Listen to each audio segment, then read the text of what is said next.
औज़ुबिल्लाहि बिस्मिल्लाहिर्रहमानिर्रहीम। अस्सलाम वालेकुम दोस्तों, वसीम राजपूत लाल आइज़ ऑनलाइन में हाज़िर खिदमत है। दोस्तों, मेरे भाई का सवाल था कि मैंने गाड़ी फ़रोख्त की है, मगर जो ख़रीद कनिंदा है, जिसने गाड़ी ख़रीदी है, वो अपने नाम नहीं लिखवा रहा और चालान जो है मेरे घर पे आई जा रहे हैं। और इस बारे में कानून कानून क्या कहता है, मुझे क्या करना चाहिए? मेरा फाइनेंशियली नुकसान भी हो रहा है, मेरा नाम यूज़ हो रहा है। तो इस बारे में क्या करना चाहिए? डिस्कशन करने से पहले रिक्वेस्ट करूंगा कि चैनल को सब्सक्राइब कर लें, बेल आइकन को क्लिक कर लें। जैसे ही इधर से वीडियो अपलोड हो, आप इस कानूनी रहनुमाई से मुस्तफ़ीद हो सकेंगे। दोस्तों, अब हम लेक्चर की तरफ आते हैं। ये हमारे माशरे में मोस्टली लोग जब गाड़ियां सेल करते हैं, शोरूम वाले को दे देते हैं। शोरूम वाले को कहते हैं, यार ये गाड़ी पड़ी है, इसको सेल कर दो, वो सेल कर दे। और ख़रीदार क्या करता है? गाड़ी खरीद कर वो अपने नाम नहीं लगवाता। वो असल जो ओनर होता है उस गाड़ी का, उस कार का, उस मोटरसाइकिल का, उस बस का, उस ट्रक का, जो भी है, तो वो उसी के नाम ही रखता है, वो अपने नाम नहीं लिखवाता। या तो वो सुस्ती का मुजाहरा करता है, या वैसे ही कुछ लोग क्रिमिनल माइंड के होते हैं जो जानबूझ के गाड़ियां अपने नाम नहीं करवाते और पहले वाला जो ऑनर होता है उसके नाम ही रहने देते हैं। ये मोस्टली शोरूम के अंदर से जो गाड़ियां खरीदी जाती हैं उनमें से इस तरह के इशू होते हैं। अब जो गाड़ी का जो ऑनर है उसको करना क्या चाहिए? नंबर एक, मेरे भाई, नंबर एक, आप पुलिस स्टेशन में जाएं, बाकायदा तौर पर रपट दर्ज कराएं।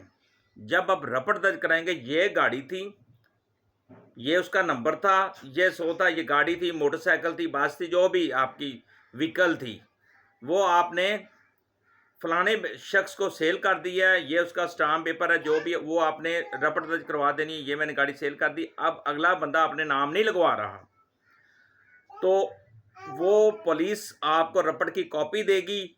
आपने उस कॉपी को लेके बाकायदा तौर पे आपने एक्साइज के दफ्तर चले जाना है।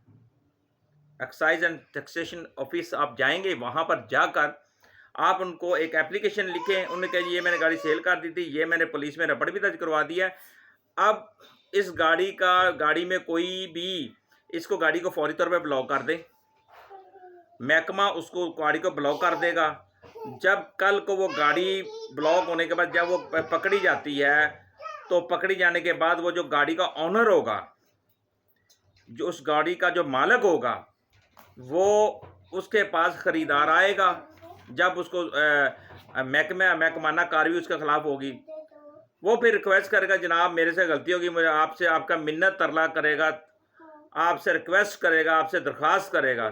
फिर जाकर आप बाकायदा जाएंगे एक्साइज के दफ्तर, वहाँ पे उसके नाम जाकर बायोमेट्रिक करवाएंगे, गाड़ी उसके नाम ट्रांसफ़र करवाएंगे, फिर आपकी जान छुटेगी।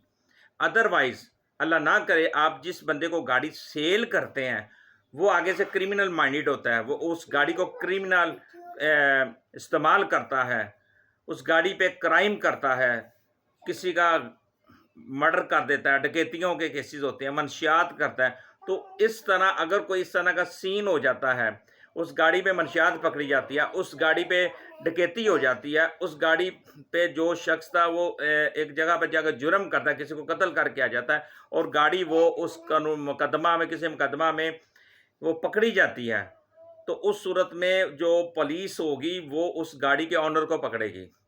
हाँ भाई, अब एक टेंशन पड़ गई गाड़ी बेचने वाले को, टेंशन में आ गया, परेशान हो गया।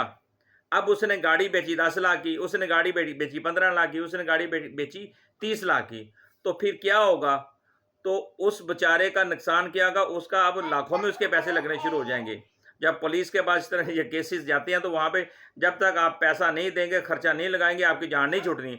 आप FIR में मुलजम डिक्लेयर हो जाएंगे, फिर आप अदालत से केस कर जमानत करवाएंगे, जमानत करवाने के बाद फिर अपने आप को बेगुनाह साबित करेंगे। आपका कानूनी तौर पर ऑनलाइन रिकॉर्ड आ जाएगा, आप एक मुलजम से मुजरम कन्वर्ट हो सकते हैं।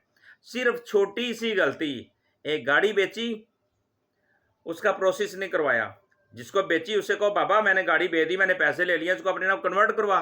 अगर नहीं करते तो मैं तुम्हारे खिलाफ कानूनी कार्रवाई कर दूंगा।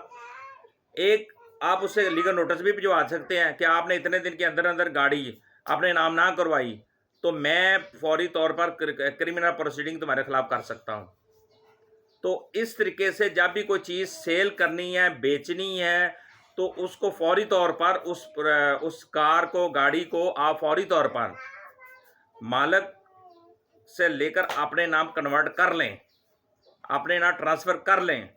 अगर नहीं करेंगे तो जो उस गाड़ी का जो ऑनर होगा, उसके लिए जो ये मैंने पहले जो तरीकाकार बताया है, उस तरीके के मुताबिक गाड़ी बेचने वाला अगर चलेगा तो अपने आप को सेफ, लीगली तौर पर सेव कर सकता है। अदरवाइज़ वो गैर कानूनी सरगर्मियों में बेगुनाह बेचारा मुलव्वस हो सकता है। बेची तो उसने गाड़ी है, गाड़ी पता नहीं कहाँ पे अब उसके बाद इस्तेमाल होनी है। अगर आपने बेच दी, ट्रांसफ़र होगी, फिर वो चाहे डकैती में इस्तेमाल हो, चाहे मनशियात में इस्तेमाल हो, चाहे वो कत्ल व गैरत में हो, क्राइम में इस्तेमाल हो, फिर आपकी जान छुट गई, आपकी बचत हो गई।